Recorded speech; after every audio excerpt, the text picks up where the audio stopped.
Hello and welcome to At Home with Anita Rosner. It's Hanukkah, so today I'm going to show you how to make Sufganiyot Hanukkah jelly donuts.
So just put these on a platter, and believe me, you will have a lot of happy people at your Hanukkah gathering.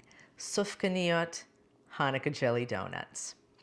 Before I say goodbye today, I just want to let you know I'm taking the rest of the year off. But when I come back in 2023, we're going to try a lot of new things. We're going to have a lot of fun, and I have a few surprises up my sleeve, but you'll have to wait and see. And speaking of waiting and seeing, to make sure you don't miss out, please consider becoming a subscriber. I want to thank my subscribers for a wonderful year. I've gotten a lot of really great comments from you. Some of them are pretty darn funny, and I really appreciate when you take the time out of your day to write to me. Give me a thumbs up if you like this video. I'll see you in 2023, and thanks for watching.